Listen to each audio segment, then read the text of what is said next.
That refresh you've been putting off until the right deal came along? It's here! Wayfair's Black Friday and July sale is happening now, so you can finally get the style you've been waiting for less. Get up to 80% off area rugs and up to 60% off outdoor and bedroom furniture. Shop Wayfair's huge selection of styles and find the piece to fit your style, budget, and space.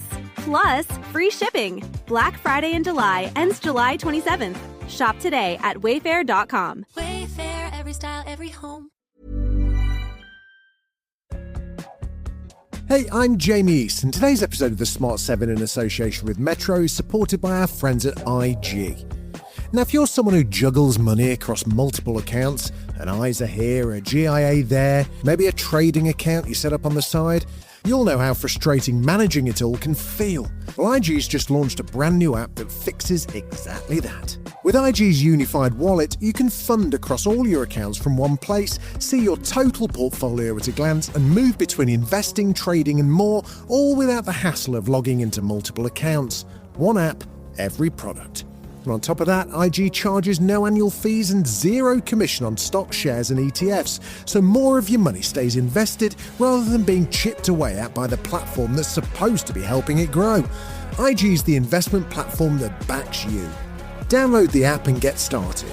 IG Trade. Invest. Progress. Your capital's at risk. Other fees may apply.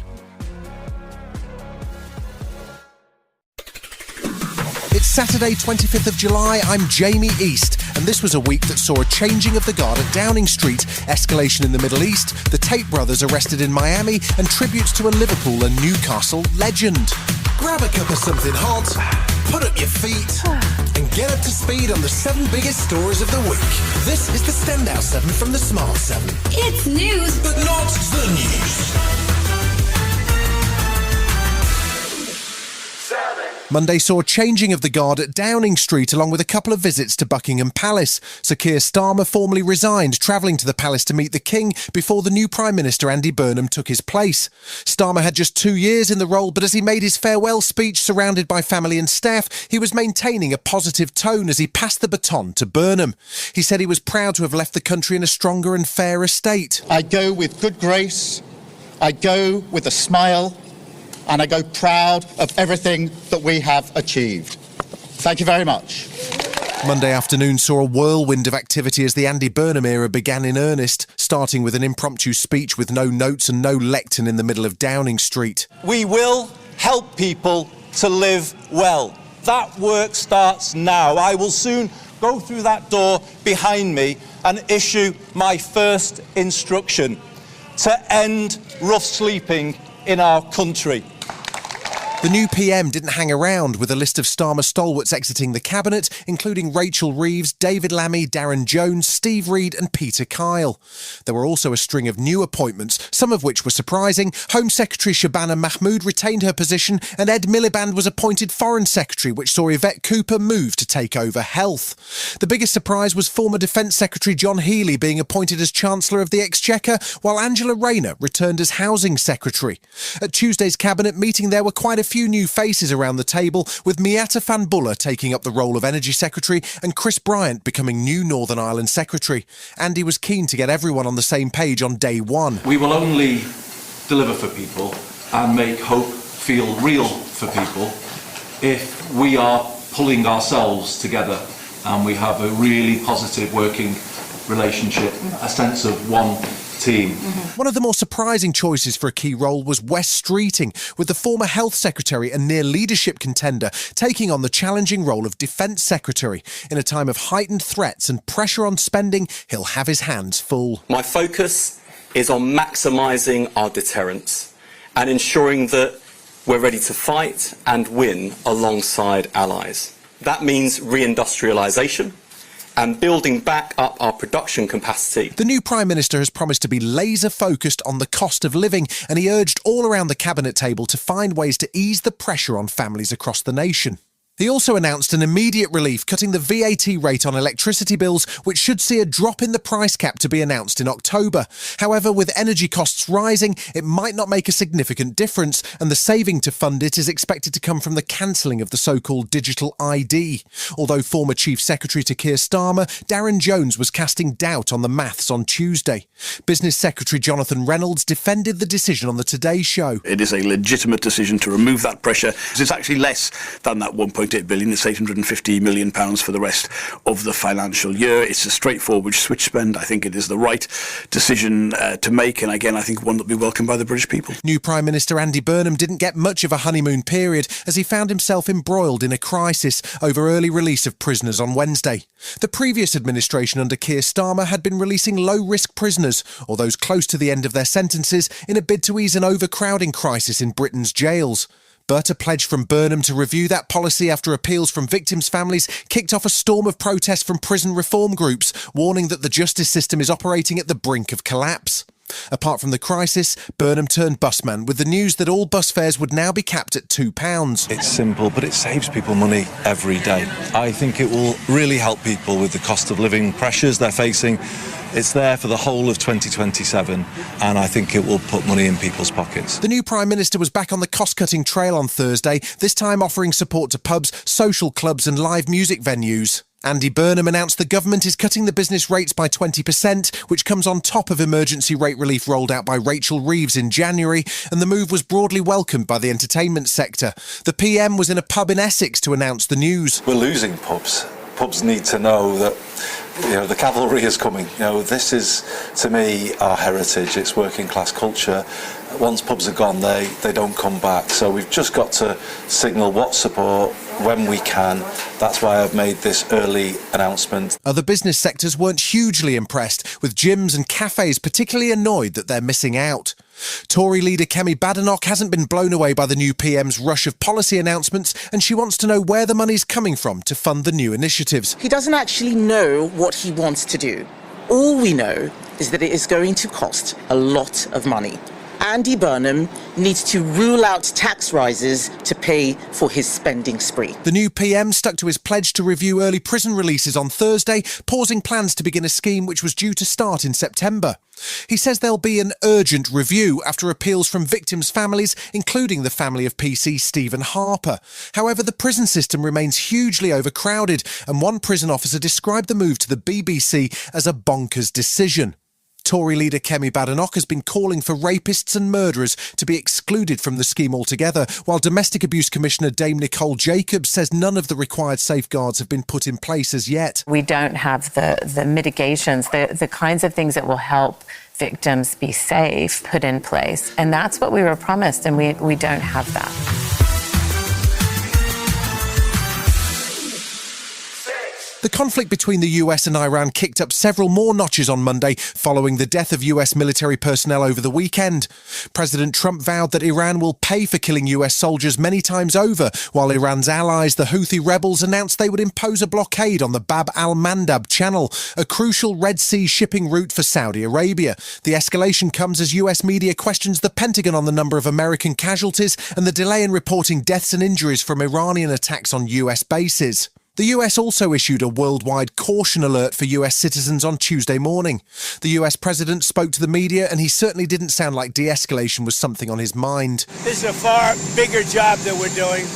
We were doing a little job of stopping them from having a certain capability. Now we're just ending it. We're ending any chance where they could have a nuclear missile. US Secretary of War Pete Hegseth appeared before a Senate committee on Tuesday to provide an update on the war with Iran and request additional funding for the Pentagon. He said the cost of the war so far is almost $40 billion, even though no progress appears to have been made and the Strait of Hormuz remains blockaded by both sides. He's also requesting an additional $80 billion now and a budget of $1.5 trillion for next year, insisting that it's essential. Meanwhile, after New York Mayor Mamdani threatened to have Israeli PM Netanyahu arrested if he visits New York in September, Israel's ambassador to the UN, Danny Danon, was not amused. Mr. Mamdani has made his own choice clear. He does not stand with the democracies fighting terror. This is the same mayor whose commissioner tried to meet with Iran's representative to the UN. Thankfully, The State Department shut it down. Donald Trump once again escalated his rhetoric against Iran on Wednesday. This time he pledged that for every ship that Iran strikes in the Strait of Hormuz, America will strike a bridge or power plant, which included a direct threat on Tehran's infrastructure.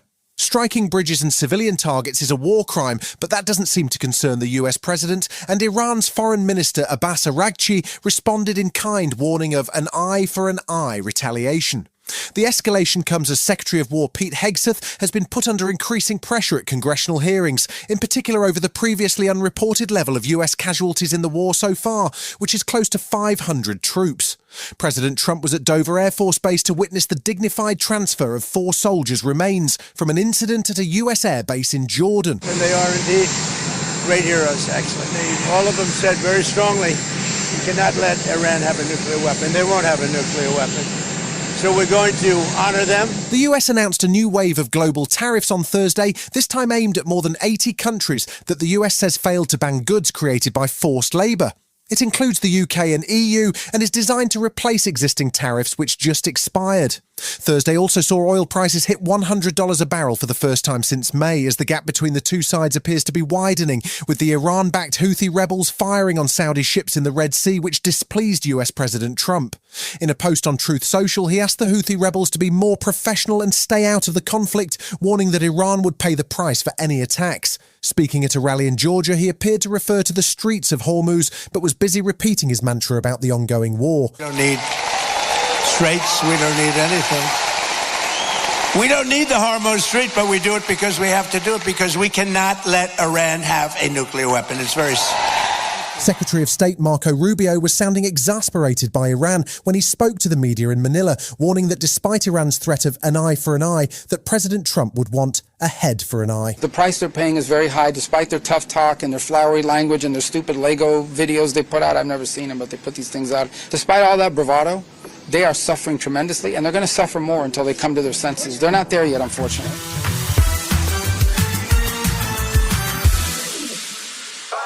Russia and Ukraine again traded strikes across last weekend, with Ukrainian drones hitting warehouses in Moscow, which Ukrainian authorities say have been shipping components for drones. Russia retaliated with a 5-hour bombardment of Kiev on Sunday that saw at least 6 people killed, as wave after wave of ballistic missiles and drones hit the city. Former UK Prime Minister Boris Johnson has long been a supporter of Ukraine, and is back in the spotlight with a new documentary that saw him travel to the front lines of the war.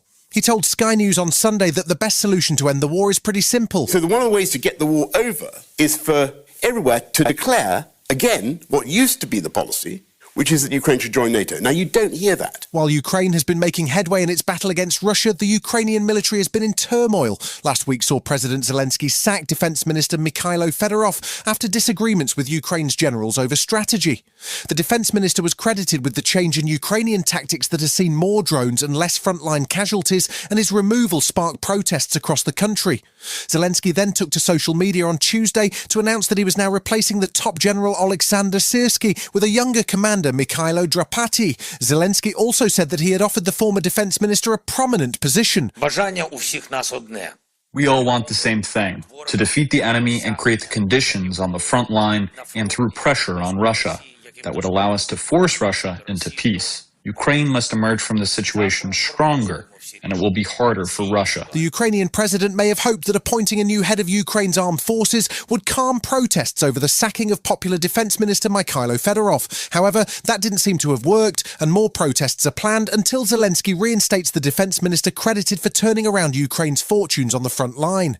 Meanwhile, a meeting was set to take place a long way from the front lines between US Secretary of State Marco Rubio and Russian Foreign Minister Sergei Lavrov. The two men were in the Philippines attending a Southeast Asian summit, and Rubio said it was time to make some progress on peace. The war in Ukraine, I think, has in many ways impeded the ability of Russia and the United States to find areas of agreement on other topics. But by the same token, we'd like to see that war come to an end. We think it would be good for Russia if that war came to an end. Lavrov didn't sound convinced about any potential for peace, and he continues to refer to what Russia says was agreed at the meeting between Donald Trump and Vladimir Putin in Alaska. As for President Trump's predictions about the war in Ukraine moving closer to a settlement, I'll ask Marco Rubio about that.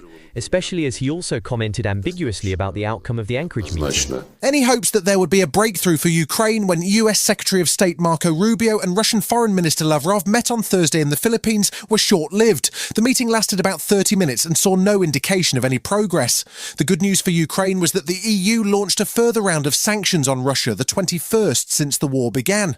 But with air defences still in short supply, Zelensky was warning Russia is planning more attacks. On the eve of autumn, as Putin is preparing new strikes against Ukraine, we believe he is preparing an additional mobilization in Russia and preparing to expand the war.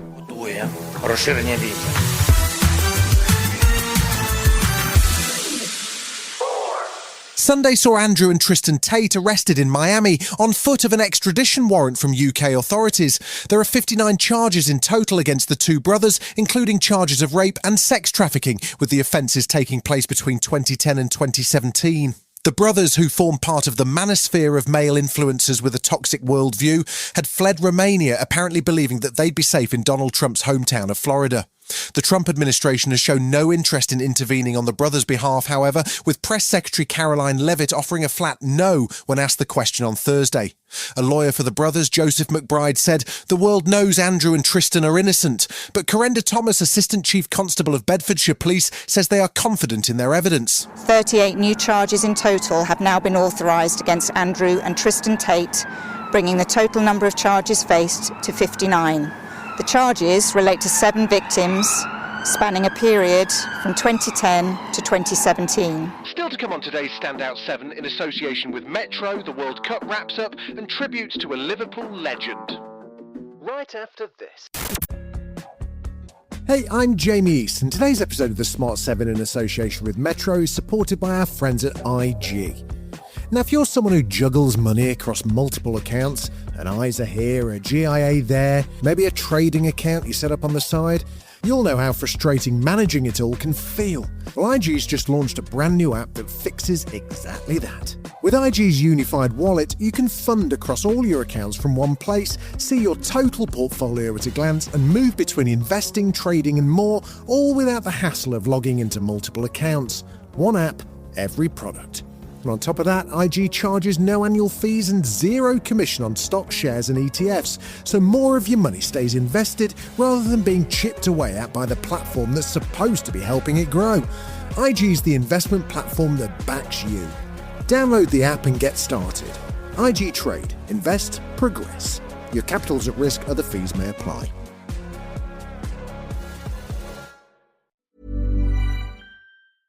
That refresh you've been putting off until the right deal came along? It's here! Wayfair's Black Friday and July sale is happening now, so you can finally get the style you've been waiting for less. Get up to 80% off area rugs and up to 60% off outdoor and bedroom furniture. Shop Wayfair's huge selection of styles and find the piece to fit your style, budget, and space. Plus, free shipping. Black Friday in July ends July 27th. Shop today at wayfair.com. Wayfair, every style, every home. Welcome back. Last weekend saw the 2026 World Cup wrap-up, with Sunday night's game between Argentina and Spain getting the full American sport treatment. President Trump attended, and there was a halftime show which featured Madonna, Shakira, Justin Bieber, BTS and the Muppets. The game finished after extra time with a 1-0 win for Spain and a moment which saw the world cringe as US President Donald Trump once again insisted on making himself part of the celebrations. Saturday saw England face France in the third-place playoff, and it turned out to be quite the game, with Thomas Tuchel's men winning 6-4 and securing their highest finish in a World Cup on foreign soil. The manager expressed his gratitude to fans for the support throughout the tournament. Oh, just thank you. Nothing else to say. Support was crazy. Wonderwall was so special after the matches. Coming to the stadiums, see the fans outside, see them in the stadium. Wow, that's just like an unbelievable experience.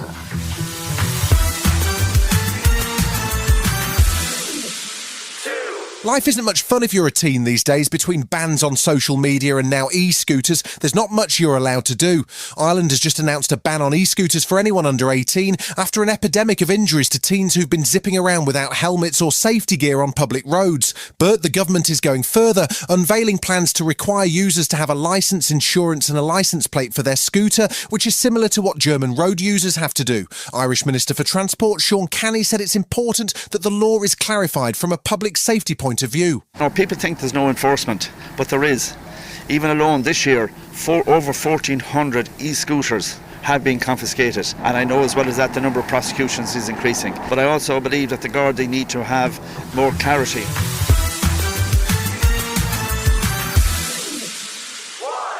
This week saw the death of two very different stars, an Irish Oscar winner and a Liverpool and Newcastle legend. Last Friday saw the death announced of Academy Award-winning actress Brenda Fricker. She passed away aged 81 after a remarkable career that began in 1977 with a role as a nurse in Coronation Street and then a long-running role on BBC medical drama Casualty.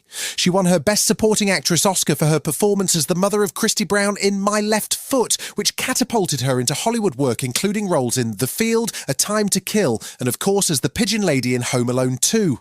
She was well loved in Ireland, and Deputy PM Simon Harris described her as a national treasure.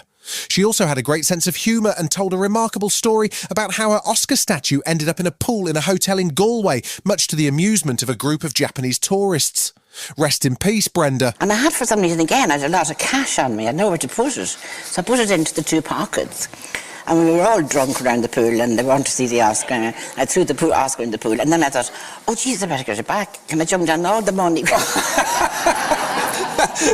And all the Japanese tourists jumped in to get the money. It was heroic down there. It was amazing. The world of football was briefly united on Monday to mourn the passing of Liverpool and Newcastle legend Kevin Keegan.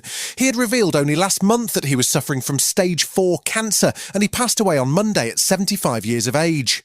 He had a truly remarkable playing career at Liverpool, twice winning European Footballer of the Year, and then going on to manage both England and Newcastle. He was made an OBE in 1982 for services to football, and famously battled with Sir Alex Ferguson in a title race for the ages in the 1995 season. There were tributes from across the world of football, and fans left floral tributes at both grounds, while former player Alan Shearer described him as a hero and a friend. Keegan spoke to Match of the Day about how he thought he'd be remembered. Rest in peace, King Kev. People remember me from my hair, the perm. They remember me falling off a bike in Superstars, a lot of people. And they remember him, I'd love it if we beat them. So it's life. You have to accept it. It doesn't matter what you think. It's what other people think. You've been listening to The Smart 7. We'll be back tomorrow at 7 a.m. Hit that follow button and have a great day. Give us 7 minutes, we'll give you the world. Hey, I'm Jamie East, and today's episode of The Smart 7 in association with Metro is supported by our friends at IG. Now, if you're someone who juggles money across multiple accounts, an ISA here, a GIA there, maybe a trading account you set up on the side, you'll know how frustrating managing it all can feel. Well, IG's just launched a brand new app that fixes exactly that. With IG's unified wallet, you can fund across all your accounts from one place, see your total portfolio at a glance, and move between investing, trading and more, all without the hassle of logging into multiple accounts. One app, every product. And on top of that, IG charges no annual fees and zero commission on stock, shares and ETFs, so more of your money stays invested rather than being chipped away at by the platform that's supposed to be helping it grow. IG's the investment platform that backs you. Download the app and get started. IG Trade. Invest. Progress. Your capital's at risk. Other fees may apply.